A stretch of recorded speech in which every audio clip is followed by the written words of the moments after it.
Arsenal 2, Spurs 1, another North London derby defeat as Arsenal do the double over us. Our 11th loss of the season, leaving us just 8 points above the relegation zone in 13th place. Stay tuned to the very end to get my thoughts on this game and also Ange Postecoglou's future. But if you are new to the channel, please do smash the like button and do get involved in the comments below. Very interested to hear from you. Disappointing, really disappointing. We come into this game as clear underdogs. With our injury problems and our also got injuries themselves.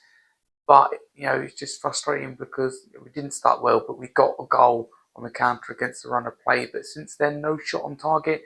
We just weren't at the levels for me. I completely agree with Andrew's assessment after the game. We just didn't offer enough going forward, never really looked like scoring, and Arsenal were deserved winners, and they weren't great, and they weren't much better either. That's the real frustrating thing. But how many times have we lost like this, where we shoot ourselves in the foot? Two easily avoidable goals. That's the real frustration for me here, that both goals could have been so easily avoided. For example, the first goal, Gabriel, which went down as a Solanke own goal, in the end, it's just Dragusin switches off from a set piece, easily avoidable. Don't think it's a corner in the first place. I think that's a mistake. I think it should have been a goal kick, but I only see it back again, not 100% sure. But we didn't get all those, we didn't get the 50-50s, didn't get the rubber of the green again in the first half. That happens, it's just how you adapt for that, and we just didn't. I think the only ones who could really hold their head high are Gray, Bergerbau and Spence.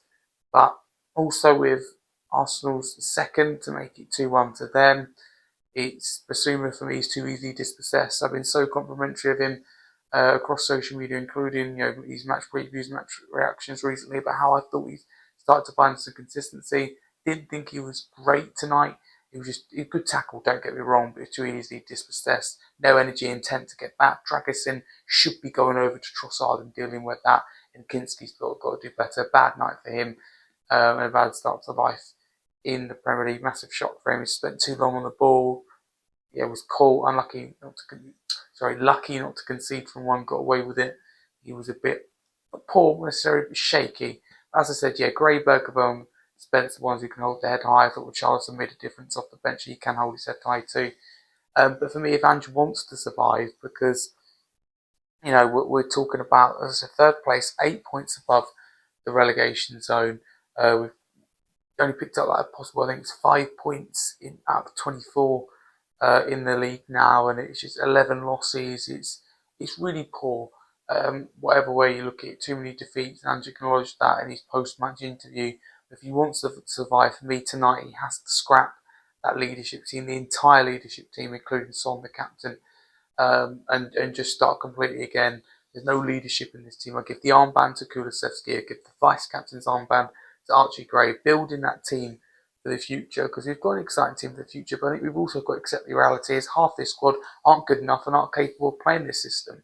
But the board have got blood on their hands, for allowing us to be in this situation where we didn't plan well enough for 2 games a week. We didn't plan well enough for this injury situation. So the board hierarchy need to get up the backside and need to bring in 1 or 2 bodies, ideally 2 bodies, before the end of the window that are right for the system. Kinski, good recruitment, but we need to go further than that.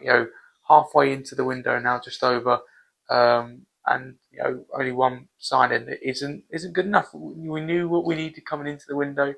That's the frustrating thing. And there'll be more questions about his future. I'm still behind him, but I get why people aren't. I just think we asked for this rebuild. You've got to take those bumps in the road, but it's a very big bump in the road. A bump in the road that's lasted too long. But you builder can't fix something if he's got no tools. That's the way I look at it. If you are new to the channel, don't forget to smash the subscribe button. If you like this video, smash the like button. Even if you didn't agree with my views, I hope you like the way I tried to present it, try to be balanced, because I can see both sides. So turn that notification bell on for Spurs England Premier League content. Get involved in the comments below if you think that you agree with me. I'm talking absolute rubbish. It's just an opinion. What do I know at the end of the day? But a massive common you Spurs, but it is a North London derby defeat to Arsenal, who do the double over us. Proper frustrating, because it might have kick-started their season.